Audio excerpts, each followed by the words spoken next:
41h32, começando a gravação oficialmente agora. Bom dia a todos.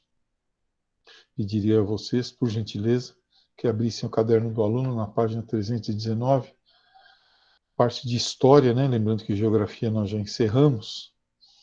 E nessa parte de história, hoje nós vamos voltar a estudar os movimentos ligados aí à consolidação da burguesia como classe social. Quando uma classe social começa a se, digamos assim, concretizar, consolidar, ela tem um processo longo, né, de transformação. Esse processo de transformação, no caso da burguesia, tem um aspecto político, que é o absolutismo, né, um aspecto econômico, que é o capitalismo comercial, mas tem também alguns aspectos específicos, né, ligados à ética e ligados à estética, que são os nossos dois próximos assuntos. Então, o iluminismo é a chamada afirmação estética da burguesia, né? Quer dizer, a burguesia passa a ter a sua ideia de beleza, do que é bonito, do que é feio. E na aula de quarta, né, de amanhã, nós vamos estudar a reforma protestante, que é a afirmação ética da burguesia. Tá? Então, a afirmação ética é amanhã, e hoje a afirmação estética da burguesia. Eu vou compartilhar com vocês a tela, para que a gente possa, então, ter acesso juntos à nossa apresentaçãozinha aqui, tá bom? Vamos lá. O nosso assunto hoje, então, é o renascimento, né? Renascimento que tem vários aspectos. O renascimento artístico, o renascimento nas ciências, o renascimento na literatura. Tá? A maior parte do que nós vamos ver hoje, a parte mais importante, é o renascimento nas artes, né? Então é a busca de uma estética que represente os valores que são caros para a burguesia. A burguesia ela está deixando de ser uma classe em si e está se tornando uma classe para si. Ela tem consciência dos seus valores, tá? Ela não é apenas uma classe social que existe, ela tem agora seus valores próprios e ela tenta se reafirmar a partir desses valores. A arte burguesa, então, é que está nascendo. É um momento de ascensão da burguesia, olha lá. Tá? Tudo que for ligado ao medievalismo desaparece. Tudo que for ligado àquilo que era valorizado esteticamente no período medieval deixa de ter valor agora. Tá bom? Deixa de ter valor agora. Tem alguém batendo a nossa porta aqui. O Renan, pronto. Vamos pôr aqui um link para que o Renan possa registrar a presença dele. Okay. Vamos voltar para a nossa apresentação. Então, tudo que for medieval é rejeitado pela burguesia, é rejeitado pelo renascimento. Inclusive, a própria ideia do termo, o termo renascimento, já é um termo valorativo, né? Então, a arte estava viva, aí a arte morreu durante a Idade Média, e aí ela renasceu, tá? Então, uma espécie de valorização da época do Renascimento e uma desvalorização da época que veio antes, que é a época do feudalismo. Vamos lembrar até por que a burguesia faz isso. Primeiro, que é uma burguesia que está querendo chegar ao poder. Em segundo lugar, é uma burguesia, isso é interessante que vocês percebam, que nasceu muito humilde lá na época da Idade Média, né? Então, eram aqueles caras que fugiam dos feudos, eram aqueles caras que levavam uma vida pobre, fugiram para cidades, não serviam nem para ser camponeses, né? E aí foram ser burgueses, foram morar nos burgos, nas cidades medievais. Conforme o capitalismo foi se impondo, eles foram acumulando dinheiro. Então, tudo que for medieval, eles negam, né? Eles querem esquecer aquele passado deles, tá? Olha aí, ó. Se você comparar essas duas estéticas, essa estética aqui da esquerda, né? Ó, é a mesma obra de arte, né? É o mesmo tema, desculpa. É o mesmo tema, a crucificação de Jesus. Só que esse aqui da esquerda, pintado durante a Idade Média, e esse aqui da direita, já pintado durante o Renascimento, né? Dá para perceber claramente uma mudança aqui no padrão estético, nos cuidados na representação do Cristo, né? Na representação das figuras em volta, na perspectiva, né? Na esquerda aqui, ó, perspectiva toda chapada, né? Toda próxima, assim, enquanto que aqui, na direita, uma perspectiva em ponto de fuga, que atrai sua atenção para o centro do quadro, onde está Jesus, em que os elementos que compõem o cenário atrás estão menores do que os elementos que estão na frente. Tá? Então, tem uma série de mudanças aí na estética medieval para a estética renascentista. Né? Isso fica muito claro nessa imagem. Tá? Pintado em dois momentos diferentes. Bem, a segunda questão é por que a Itália, né? Por que a Itália? E por que não? Nós vimos Portugal, berço das grandes navegações. Amanhã nós vamos ver a Alemanha como berço da reforma. Né? Então, por que a Itália, berço do Renascimento? Primeiro, porque na Itália não havia ainda a centralização política. Então, as várias repúblicas italianas, desculpa, as várias repúblicas italianas competiam entre si para ver qual delas tinha, por exemplo, o pintor mais famoso, o arquiteto mais brilhante, o escultor mais, né, renomado, tá? E não havia uma união política que permitisse pegar todos esses esforços individuais e canalizar, como fez Portugal, para um projeto só. Então, Portugal, ao invés de apostar na arte, apostou nas grandes navegações. Por quê? Porque tinha lá um rei que permitia esse processo, né? que canalizava, que catalisava nele, que personificava nele, né, a nação e os projetos da nação. Aqui isso não acontece, né? Aqui tem a República de Veneza, que era concorrente da República de Firenze, que era Florença, né? Que era competidora da República de Nápoles e assim por diante. Além disso, a Igreja Católica, né, presente no Vaticano, nunca foi muito a favor da unificação da Itália, né?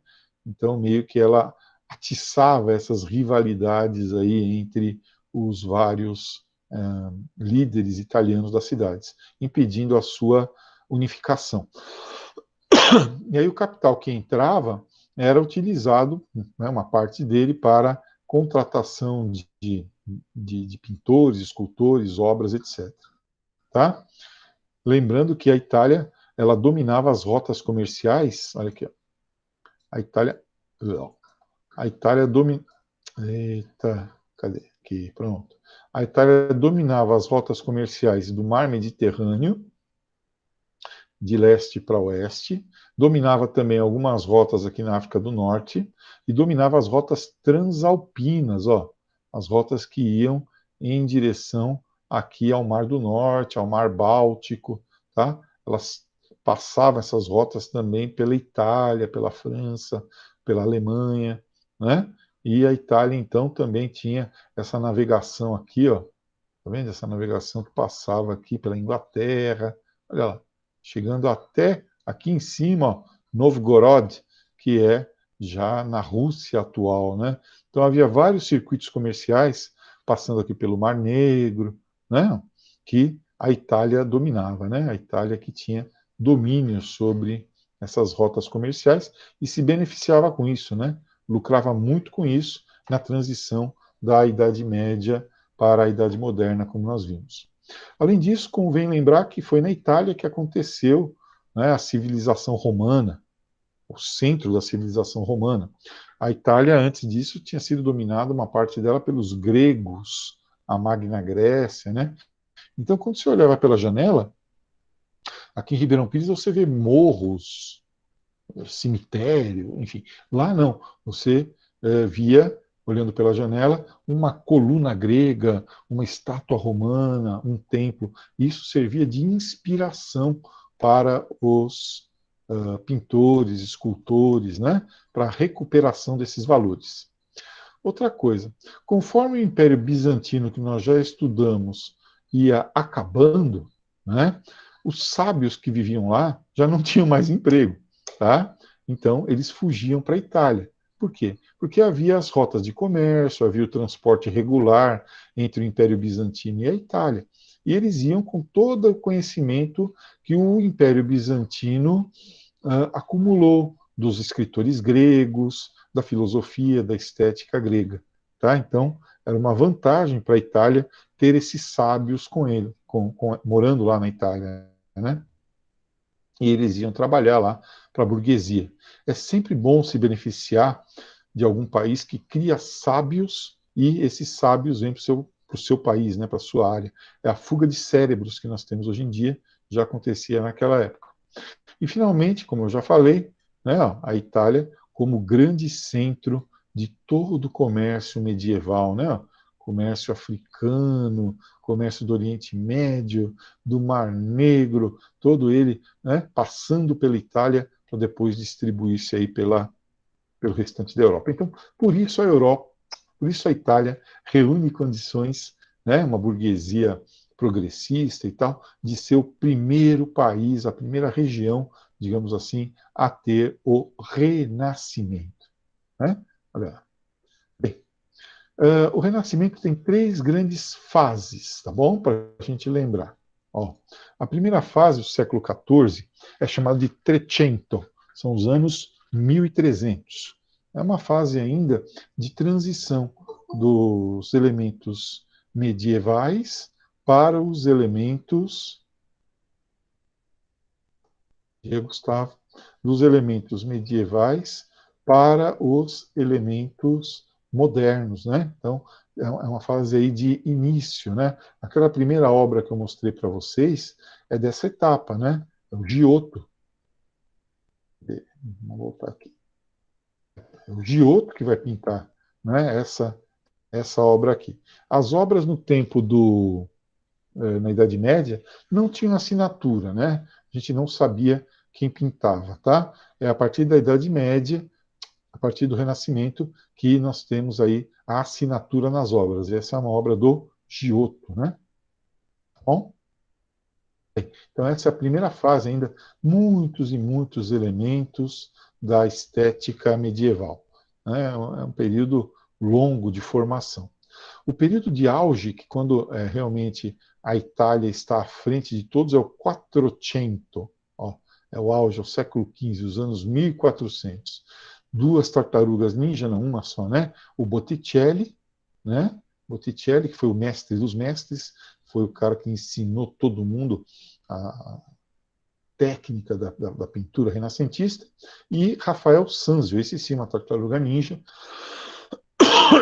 Rafael Sanzio, que se especializou em pintar Madonas, retratos da Virgem Maria com a cara da cliente.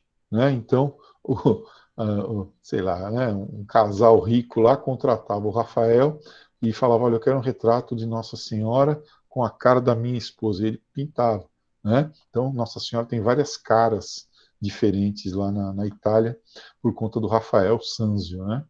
O Rafael Sanzio, que também era meio malandrão. Como ele era um pintor muito afamado, ele era muito requisitado, né? Todo mundo queria que ele fosse pintar, tal, pinta aí para mim e tal. Bom, mas ele não tinha como pegar todas as encomendas ao mesmo tempo. Então, o que ele fazia? Ele aceitava a encomenda, ia até a casa do cliente, fazia um esboço e levava para o ateliê dele.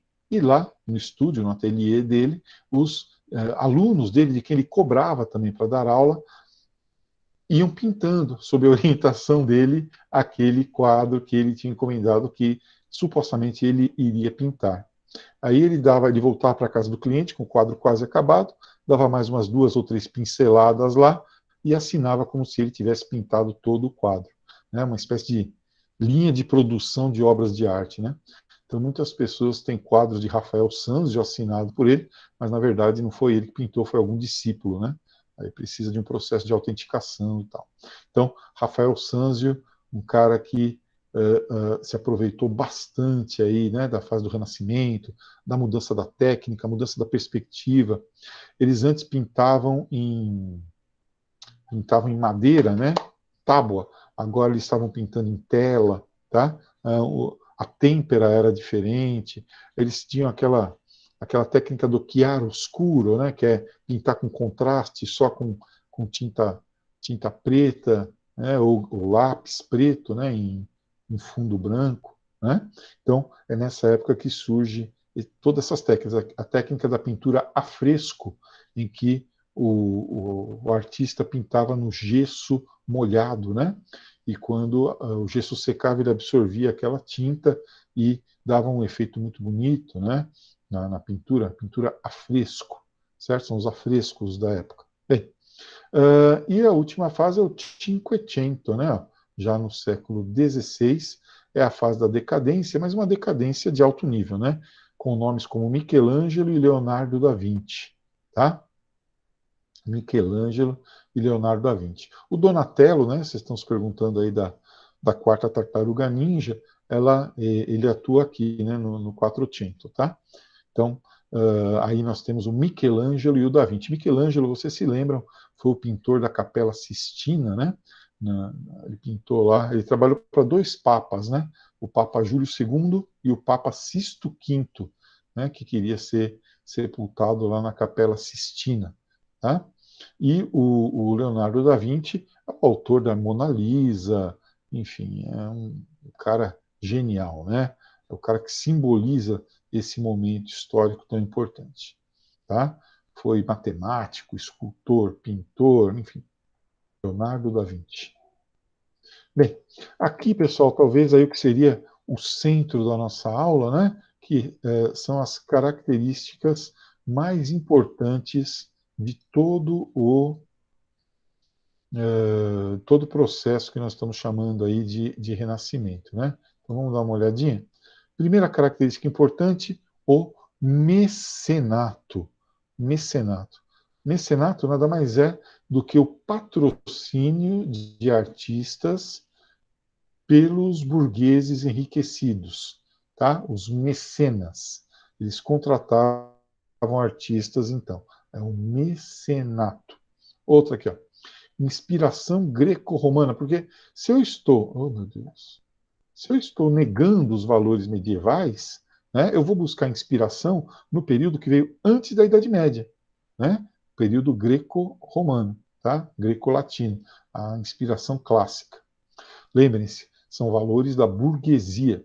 Entre os valores da burguesia está o individualismo. O burguês que faz a si mesmo, né? O burguês que busca encontrar ali no seu mérito o seu sucesso. Por isso que pela primeira vez começam a aparecer figuras individualizadas, né? Na Idade Média era só grupo, né? Agora não, agora já começam a aparecer figuras individualizadas, chegando ao máximo, né, desse individualismo quando os pintores começam a fazer autorretratos. Teve um alemão chamado Albert Dürer, que ele se especializou em autorretratos. Ele se achava, né, tão lindo que ele adorava se retratar. Ele recusava encomendas dos outros para fazer autorretrato e vender o autorretrato dele para as pessoas, né? Tão maravilhoso que ele se achava. Outra característica, desculpa, é o hedonismo. Hedonismo é a busca do prazer. O prazer da fruição de uma obra de arte, de ouvir uma bela poesia, uma bela música, olhar um belo quadro, né? É o hedonismo, a busca do prazer. Naturalismo, retratar as coisas como elas se encontram na natureza, tentar ser fiel à natureza, inclusive à natureza humana, se possível, fazendo estudos de anatomia, né, dos movimentos do homem e tal, tá? Inclusive dissecando, né, dissecando cadáveres, tá? O que a igreja era contra. Conta-se que Leonardo da Vinci e outros renascentistas compravam cadáveres, né, de mendigos e tal, para poder dissecá-los, né, e ver como eram os órgãos por dentro. Conta-se também que eles incentivavam o suicídio das pessoas nas tavernas, né, nos bares, para depois pegar o corpo, levar para o estúdio e dissecar, tá? E a igreja contra isso. Também o humanismo, ó, a ideia de que o homem é capaz de aprender qualquer coisa. O humanismo. Olha que interessante, né? Então você aí que vê aqueles exercícios de matemática e acha que não vai aprender, física, né? Saiba que você pode aprender, né? O grande exemplo de humanista é Leonardo da Vinci, que aprendia tudo. Ele aprendeu tudo. Aprendeu um pouco de tudo, mas aprendeu, né? O otimismo. Olha, era uma classe social que estava ascendendo, né? Que estava chegando aí ao topo da sociedade, a burguesia, e que tinha saído da miséria. Então ela era otimista. Inclusive as pessoas começam a aparecer sorrindo nos quadros, né? Mostram-se famílias contando dinheiro, né? Esse otimismo também aparece no ideal de beleza feminino. Cada época tem o seu ideal de beleza, né? Tem o homem também, né, que tem o ideal de beleza masculino, mas é quase sempre a mulher aí que acaba encarnando o ideal de beleza de uma época, né? O padrão de beleza, né? Nessa época, o padrão de beleza era daquelas mulheres um pouco mais cheinhas, né? Um pouco mais rechonchudas, digamos assim, porque eram mulheres que se alimentavam, eram pessoas que se alimentavam e tinham orgulho disso, né? Ah, nós podemos nos alimentar, enquanto que antes, né, eram aquelas pessoas esquálidas, magras, né, etc. Hoje o nosso ideal de beleza novamente é da magreza, né? Já foi muito mais, né, da magreza extrema, né? Até com casos de anorexia que foram denunciados aí de modelos e tal e bulimia, né? Isso acabou, né? Graças a Deus. Tá? Ou pelo menos a indústria da moda está contra isso, né? Hoje em dia tem um outro ideal de beleza surgindo que é a beleza fitness, né? Aí, por exemplo, a Graciane Barbosa, né? Um grande exemplo desse tipo de beleza, aquela que é esposa daquele pagodeiro lá, o Belo. Né? Ele fez bastante exercício também, depois que casou com ela, está ficando com um corpo parecido com o dela.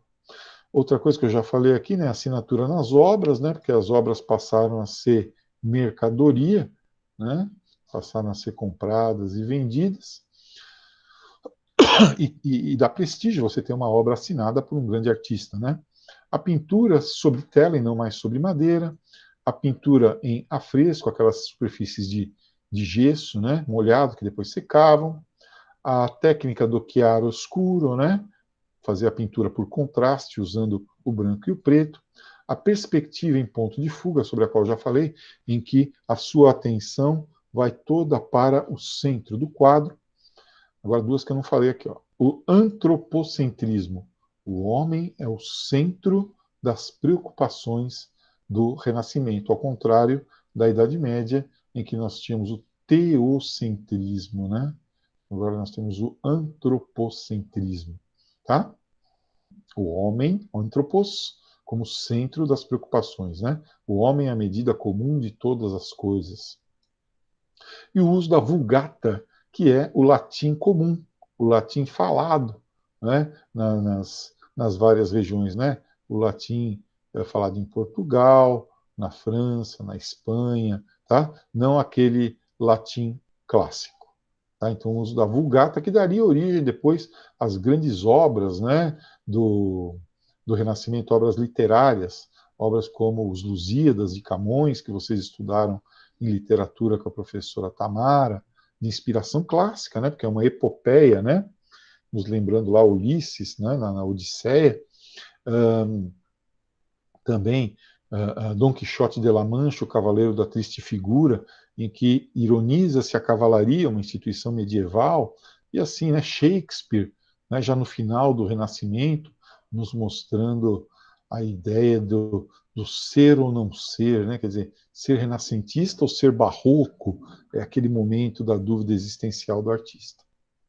Peguei aqui uma obra para a gente dar uma olhada, que é a Escola de Atenas, olha aqui, ó, pintada por Rafael, em que estão presentes nessa obra vários artistas do Renascimento se comparando aos filósofos gregos, né? Se comparando aos filósofos gregos. No centro da cena, não vai dar para ver, né? Estão o próprio aqui, o Rafael estaria aqui, né? Depois você procura na internet. O Rafael e aqui ao lado dele o Leonardo da Vinci. Esse aqui é um autorretrato, ó. Leonardo da Vinci fez esse autorretrato dele aqui que eu estou tentando mostrar para vocês. Aqui, ó. Pronto, olha aqui. Leonardo da Vinci fez esse autorretrato dele no fim da vida, né? Inclusive, olhando esse autorretrato recentemente, chegaram à conclusão que ele teve câncer de pele por conta de uma dobrinha que ele tem aqui no olho, e só dá em quem tem câncer de pele. O que for olhar, né? Olha aqui, essa dobrinha que ele tem. Né? Bem, enfim, é aqui o autorretrato de Leonardo da Vinci, já no fim da vida dele. Leonardo da Vinci, que é o autor desta obra maravilhosa, né? Ó, então aqui colorizaram ela, né? Como ele deve ter, com base na pintura original, como ele deve ter pintado na época a Mona Lisa. E aqui, como nós a vemos hoje, né? Com a passagem do tempo e tal, ela acabou ficando assim. Tá? A Mona Lisa reflete o ideal de beleza lá da, da Idade Média, do Renascimento, né? Da mulher renascentista, tá? Então, atrás uma paisagem aqui e tal. Ela com um véuzinho aqui, ó. Provavelmente esse véu porque ela tinha perdido um filho, né? Recentemente. Enfim, então essas obras do Leonardo da Vinci são cheias de mensagens cifradas. Há quem diga, inclusive, que, na verdade, a Mona Lisa é o autorretrato gay de Leonardo da Vinci, que é ele se retratando como mulher. Né? Não sei, cada um sabe o que faz, o que fala, né? Aqui embaixo, olha, nós temos o homem vitruviano, olha aqui, ó. O homem, eu peguei da BBC News, olha que vergonha. Então está aqui. O homem é a medida comum de todas as coisas. Olha lá, né? Então, as medidas perfeitas para um ser humano, tá? O homem vitruviano. Quem fez isso aqui foi um artista romano chamado Vitrúvio, né? Inclusive a posição das mãos mudando e tal, tá? Aqui temos também uma outra que eu separei para a gente ver. Cadê ela? Deixa eu baixar um pouquinho aqui para ver. Aqui, ó. O nascimento de Vênus, né? Nascimento de Vênus nascendo aí das águas do mar. Então, temas pagãos, né? Temas ligados à religião greco-romana, tá? E não à religião cristã, né? Acho que eu peguei mais uma para a gente olhar. Cadê? Aqui, ó. Eu peguei uma para mostrar para vocês uma aqui. Aqui, pronto. A Virgem e o Arminho, né? Ó, então esse aqui foi o Rafael Sanzio que fez. Ó. Ele fazia Nossa Senhora com os anjinhos com a cara da cliente, tá? Então sempre aí paisagens clássicas, né, atrás e tal, mostrando meio sorriso. Essas obras, acho que eu não mostrei essa última aqui, né? Essa aqui é uma escultura de Michelangelo, é Moisés. Ó, Moisés.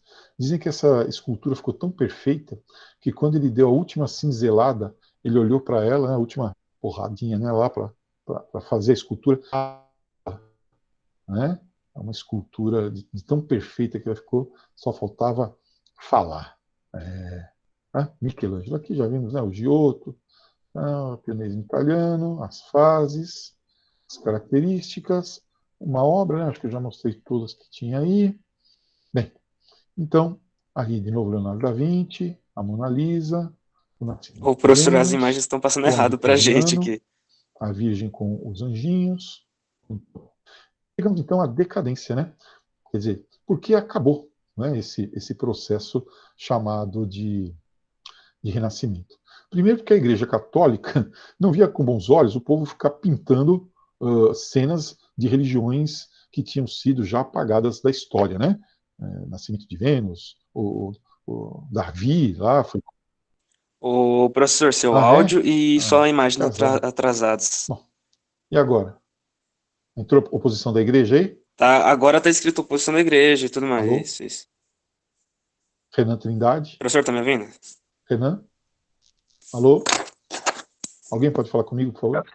Tá atrasado, Bom, Renan. Ele não vai te ouvir ainda. entrou oposição. Tá travado. E agora entrou oposição da igreja? Ah, é Sim. verdade. Então, Vixe, então vamos vai lá. demorar pra São ele coisas. ouvir? Eu estou ouvindo Ah, bem. São coisas da tecnologia. A tecnologia. Oi, não entendi. Indo. Deixa eu ver aqui o que está acontecendo. o Peraí. professor, tudo tá saindo atrasado pra gente e pra você, E entendeu? agora? A Então, sua fala pessoal, tá não é que eu atrasada. ignoro. A minha fala está atrasada? Tá. Que droga. Então eu Sim. vou dar um F5 aqui e ver o que acontece. Tá.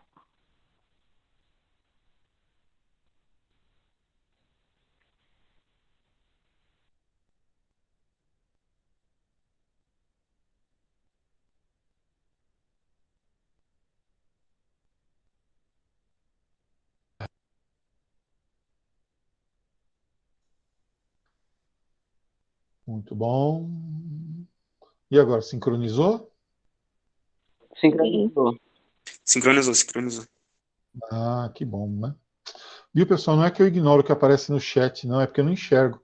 Quando o chat, quando está aparecendo a imagem do. Não, Quando professor. aparece a imagem da tela, né? É que quando você tava Não é. falando, o Renan falou com o senhor, só que como pra gente o seu áudio tava atrasado, a gente só ia ouvir que você tinha Ah, respondido depois. Por isso que o pessoal entendi. pensou que você tinha ignorado. Não, jamais. Jamais. Olha, pessoal, então vamos. Bom, vocês viram aí, né? Vamos ver a decadência do processo. Cadê? Deixa eu ver se eu acho essa hóstia aqui. Pronto. Vamos ver um pouquinho a decadência, então, por que aconteceu? Primeiro, por conta da oposição da igreja, né, que não via com bons olhos pessoas criticando, né, os seus mandamentos, né, fazendo apologia a deuses aí, a, enfim, a religiões antigas. Em segundo lugar, as grandes navegações deslocaram o eixo comercial da Europa mediterrânea para a Europa atlântica, né? Então a Itália entra em decadência também. Inclusive, como está escrito aqui embaixo, ó, a Itália foi invadida pela França, a Itália foi invadida pela Espanha, né? Quando começou a faltar mercado, as cidades italianas começaram a entrar em guerra entre si, tá? E também por conta da reforma e da contra-reforma. Primeiro porque os reformadores como Lutero, eles queriam fazer também uma reforma moral, né? Em que sentido essa reforma moral aconteceria? Por exemplo, no sentido de que não ia mais poder ficar mostrando gente pelada, que não ia ter mais adoração de imagens, né? Essas coisas. E, em segundo lugar, a contra-reforma, né, vai apostar num outro modelo estético, que vai ser o barroco, né? Em que você não usa muito a razão, você usa mais a emoção para se expressar. Por isso, então, entra aí em decadência o modelo do Renascimento. Tá? Eu acho que o problema todo aconteceu aqui, né? Só queria, então, que vocês dessem uma olhadinha comigo, rapidinho. Tá todo mundo vendo aí o Leonardo da Vinci, né?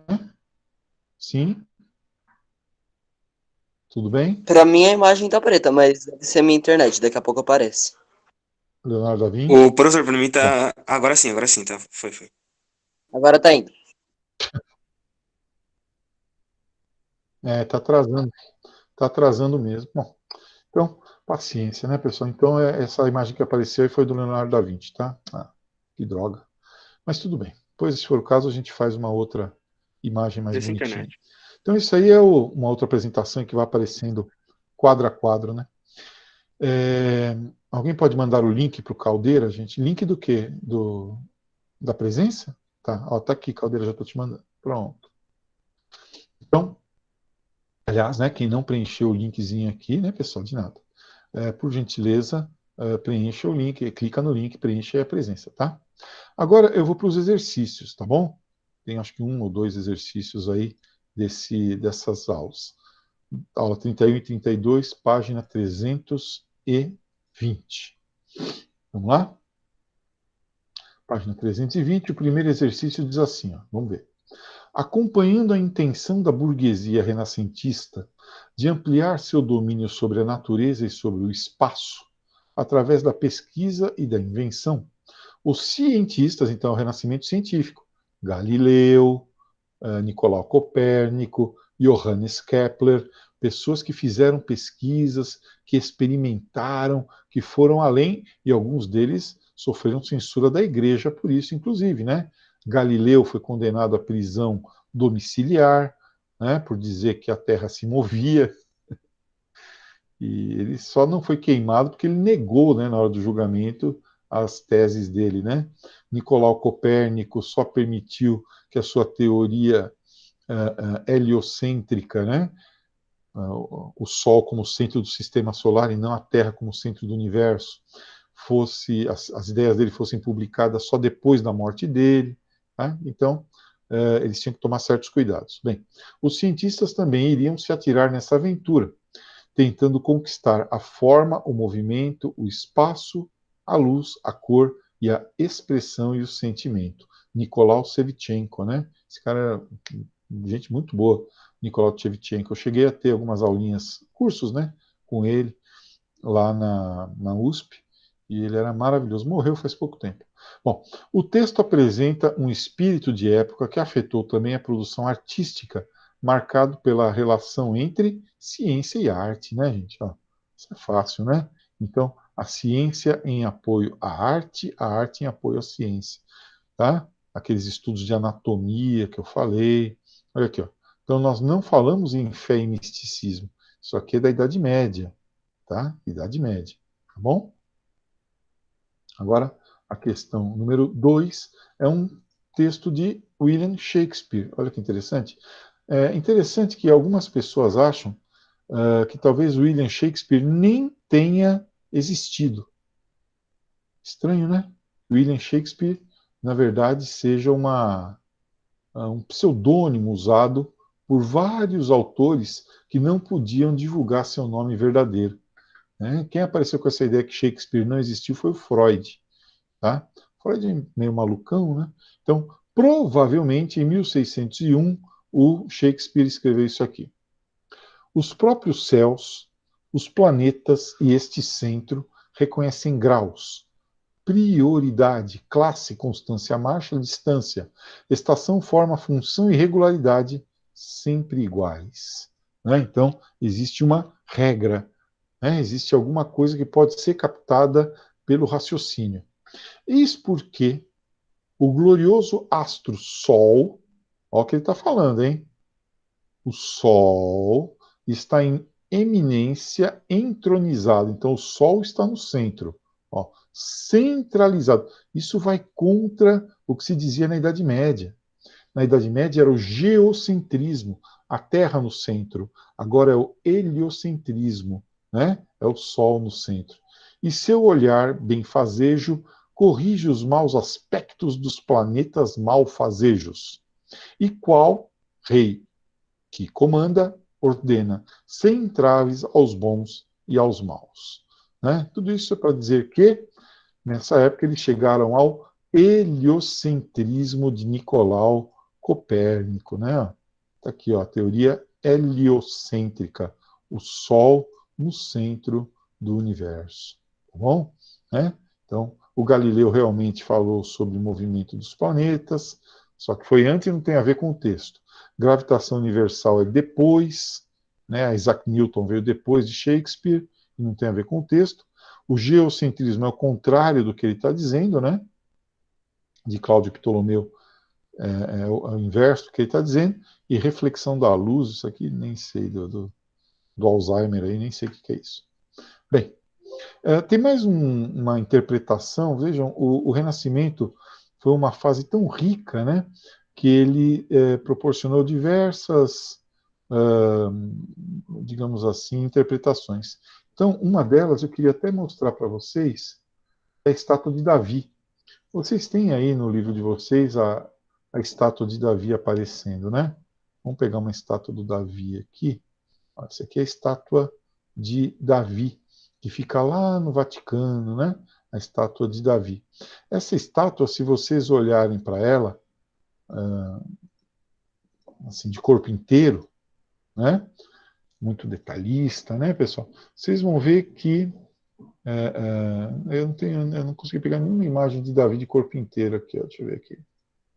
Inteira. Estátua de Davi inteira. Então, aqui tem uma, né? Olha aqui, ó. Então está aqui a estátua do Davi, né? Nessa estátua aqui, o tamanhão dela, né? Michelangelo foi o autor dessa obra, que são as pessoas, para vocês terem uma ideia do tamanho da estátua. Ela está lá no Vaticano. O Freud, analisando essa estátua, vocês têm aí na apostila de vocês, inclusive, ele notou uma coisa, que a genitália externa do Davi era desproporcionalmente pequena em relação ao corpo dele. Como é que Freud explicou isso? Ele disse que foi a forma como o Michelangelo conseguiu expressar a negação da masculinidade dele, Michelangelo.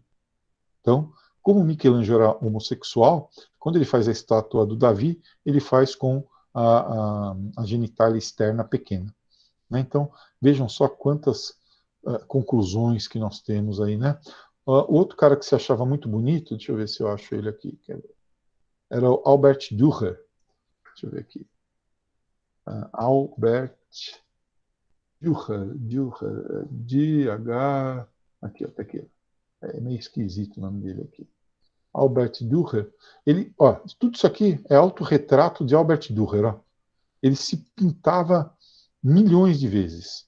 Ele olhava para o espelho e fazia uma pintura dele. Ó, esse aqui é ele de novo, outro autorretrato dele. Tem esse autorretrato dele aqui em litogravura. Tá? Ele adorava fazer autorretratos, o Albert Dürer. Tá bom? Então, ele, inclusive, como eu falei, vendia esses autorretratos aí. Tá? Gente, agora nosso encontro de hoje se encerra, né? São 9h38, nossa aula iria até 10 e pouquinho, não é isso? Deixa eu ver aqui. Nosso encontro iria até as 10h30.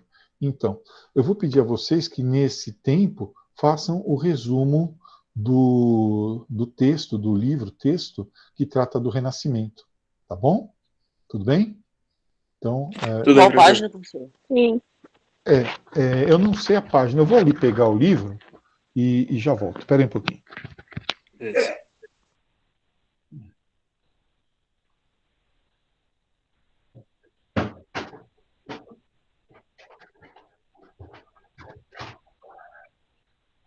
Então, está aqui o livro texto. E a página. Deixa eu punhar o microfone. Página 97, tá, pessoal? Começa na página 97, capítulo 15. Tem até a mesma obra que a gente viu aqui, ó, e vai até a página 100. Tá? Então é da página 97 até a página 100. Amanhã nós temos a aula de reforma religiosa.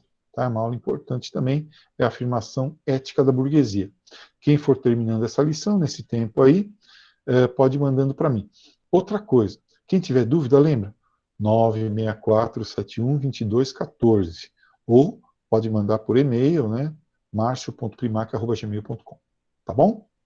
Alguma colocação, alguma pergunta? Tá bom, professor. Não? Então, Professor, a Camila pediu Oi. pra te avisar que ela não passou mal e aí não vai conseguir marcar presença, tá? eu lamento, É. mas fala para ela depois pegar a gravação, tá bom?